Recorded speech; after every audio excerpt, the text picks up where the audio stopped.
오늘 이 저녁 고난주간 두 번째 날입니다.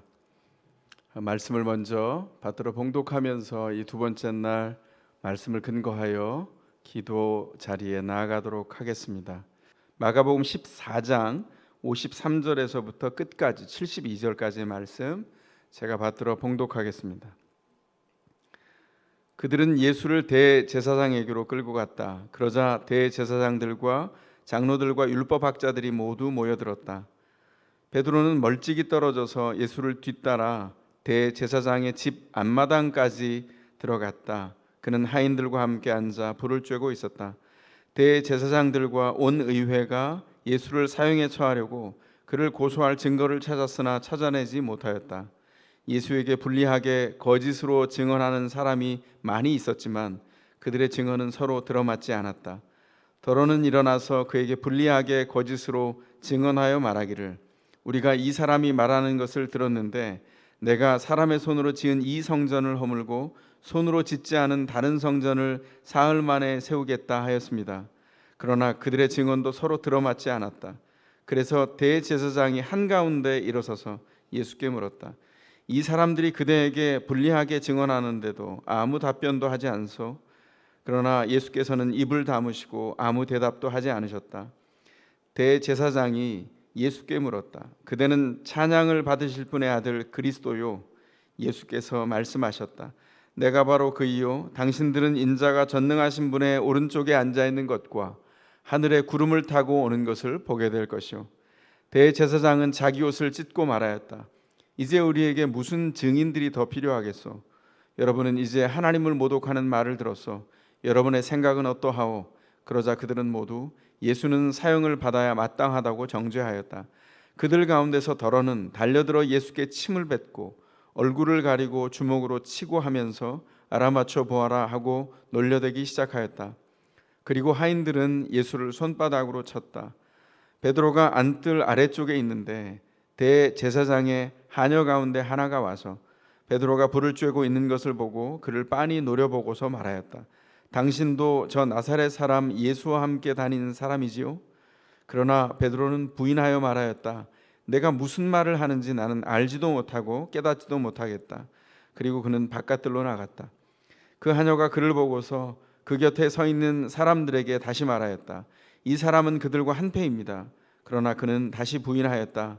조금 뒤에 곁에 서 있는 사람들이 다시 베드로에게 말하였다. 당신이 갈릴리 사람이니까 틀림없이 그들과 한패일 거요. 그러나 베드로는 저주하고 맹세하여 말하였다. 나는 당신들이 말하는 그 사람을 알지 못하오. 그러자 곧 닭이 두 번째 울었다. 그래서 베드로는 예수께서 자기에게 닭이 두 번 울기 전에 내가 나를 세 번 모른다고 할 것이다 하신 그 말씀이 생각나서 엎드려서 울었다. 이것은 주의 말씀입니다. 아멘.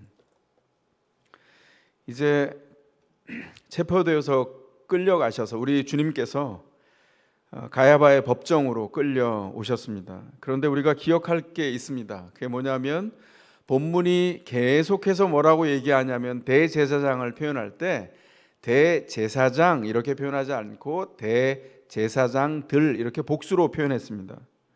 그런데 이것은 무엇을 표현해주고 있냐면 원래 대제사장은 한 명입니다. 율법에 의하면. 그런데 예수님 당대의 대제사장이 두 명이었어요. 왜 그랬을까요? 자기들 맘대로 했기 때문입니다. 이게 불법입니다. 지금 현재 신문하고 있는 대제사장, 그의 이름은 가야바. 그와 함께 대제사장들로 표현되는 또 다른 제사장은 바로 이 가야바의 장인인 안나스라고 하는 사람입니다. 왜 이 사람들은 불법으로 이렇게 했을까요? 하나님의 율법이 자신들에게 아무런 장애가 되지 않는 사람입니다. 율법을 지킨다고 하지만 그들은 율법 위에 있는 초법적인 사람들이에요. 초법적인 불법을 하는 사람들, 그리고 장로들과 율법학자들이 다 모여서 하나의 목표를 향해서 논의를 진행합니다. 뭐죠? 예수님을 사형시키려고 하는 것이죠. 사형의 혐의가 드러난 것이 아니라 사형시키는 목적을 정해놓고 나머지를 짜맞추기로 한 겁니다. 불법 법정의 전형인 것이죠. 그래서 증인들을 등장시킵니다. 문제가 생겼어요. 왜냐하면 증인들이 서로 입이 맞지 않는 겁니다. 서로의 증언이 충돌합니다. 시간이 지났습니다. 답답해하던 대제사장 가야바가 직접 예수님께 나와서 질문합니다. 이 사람들이 이렇게 증인으로 나와서 불리한 증언을 하고 있는데 왜 아무 대답을 하지 않으시오? 이렇게 물었습니다. 그랬더니 우리 주님께서 끝끝내 침묵하시다가 이 대제사장 가야바가 한마디를 더 했을 때 입을 여셨죠. 그게 질문이 무엇입니까? 그대는 찬양받으실 분의 아들 그리스도요? 61절의 말씀입니다. 그 질문에 대한 대답, 우리가 프레나인 하면서 암송했던 주제구절 마지막이죠. 내가 바로 그이요? 당신들은 인자가 전능하신 분의 오른쪽에 앉아있는 것과 하늘의 구름을 타고 오는 것을 보게 될 것이요. 이 대답을 하십니다.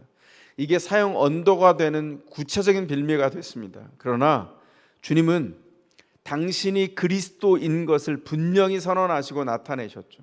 근데 거기에 두 가지 내용이 중요합니다. 뭐죠? 전능하신 분의 오른쪽에 앉아 있는 것을 보게 될 것이다. 이건 성경이 이루려고 하는 예언이 먼저 있었는데 그 예언을 따라 이루어진 일이 바로 그리스도인데 그리스도가 인자 당신이다 이렇게 말씀하는 거예요. 이 장면은 언제 나와 있죠? 성경 구약 다니엘서 7장 13절에 나와 있습니다. 인자가 고통과 고통으로 점절된 생의 한가운데를 지나갑니다. 그러다가 그 인자가 하나님의 뜻에 의하여 승천하셔서 보좌 우편에 오르셔서 통치하시는 우편 왕이 되시는 일을 구약 다니엘서 7장 13절에 표현하고 있는데 그 구약 다니엘서 7장에 나와 있는 그 인자가 바로 예수 그리스도다. 주님이 스스로의 정체성을 그렇게 밝히신 것이죠. 연약한 불법의 법정에서 내가 바로 하나님이 인정한 통치자다 이렇게 말씀한 겁니다. 두 번째가 뭐죠? 거기서 끝나지 않고 너희가 보게 될 것이다. 인자가 하늘의 구름을 타고 오는 것을 보게 될 것이다 말씀했습니다. 그 사람들은 그것이 무엇인지 몰랐습니다. 이건 무엇을 얘기하고 있는 거냐면 바로 예수님이 불법 법정에서 지금 사형 언도를 받지만 정작 심판을 받을 사람들은 너희고 하나님이 정의의 법정을 하늘에서부터 땅에 펼쳐 놓으실 텐데 그때 대심판장이 누구냐면 예수 그리스도 자신이다 이렇게 선언하고 있는 내용입니다. 그들은 콧방귀를 꼈습니다. 물론 왜냐하면 그것은 선언이었고 아직 드러난 현실이 아니었기 때문입니다. 예수님은 너무 외롭고 고독합니다. 왜 그렇습니까? 한 사람은 은 30냥에 팔아서 노예의 몸값에 팔고 배신하고 도망갔고 나머지 10 제자도 도망갔습니다. 용기를 내어서 돌아와서 따라온 제자, 그는 공개적으로 달기 2번 울기 전에 3번이나 부인하는 일을 했습니다. 주님은 그것을 이미 알고 계셨고 약속 가운데 말씀하셨어요. 심지어는 뭐라고 말씀하셨냐면 14장 앞쪽에 보면 베드로가 끝까지 주님을 지키겠습니다 이렇게 결심하여 이야기할 때 주님이 부드럽게 이렇게 말씀합니다. 내가 분명히 부활할 것이고 부활한 이후에는 너희와 함께 있었던 갈릴리로 내가 먼저 가겠다 이렇게 말씀합니다. 근데 베드로를 비롯해서 제자들이 그게 무슨 말씀인지 몰랐어요. 기가 막히죠? 주님은 고독하시지만 이렇게 외롭지만 제자들의 연약함을 아셨고 제자들이 그 연약함 가운데 회복할 길도 주님이 친히 이미 내어놓으셨습니다. 하나님 앞에서 붙들린 인생이 그 목적을 이룰 때 일상은 파괴됩니다. 제자들의 일상은 정말 아무것도 아닌 것처럼 무너졌어요. 그런데 그 일상을 어떻게 회복할까요? 주님은 약속하셨어요. 내가 부활한 이후에 너희보다 먼저 갈릴리로 갈 것이다. 주님은 먼저 갈릴리로 실제 가셨고 제자들은 거기에서 그의 연약함을 회복하는 주님 앞에 다시 부름을 받고 스스로의 제자의 자리를 확인하여 그 자리에 회복되는 것을 보게 됩니다. 우리 주님이 누구십니까? 우리의 무너지고 파괴되고 염려 때문에 도망갔던 우리의 일상을 회복하시는 분입니다.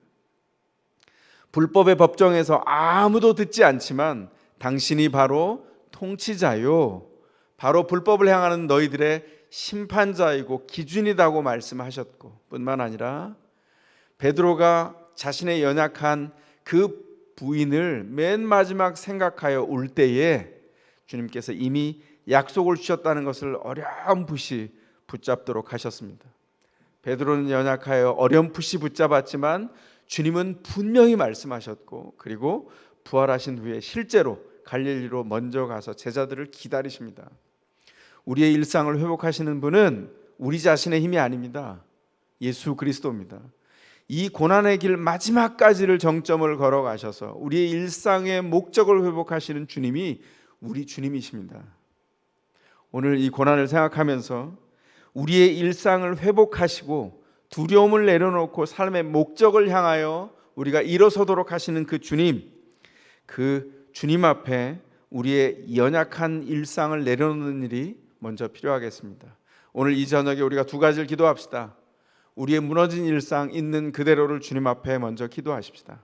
그리고 두 번째는 그 연약한 우리 일상을 회복하시면서 먼저 우리의 갈릴리로 가신 주님을 붙들고 주님 앞에서 믿음으로 아멘하여 주님께서 우리의 앞서 가시는 것을 믿습니다. 그리고 그 길을 따라 회복의 길로 걸음을 옮겨놓는 그런 축복이 우리에게 있기를 바랍니다.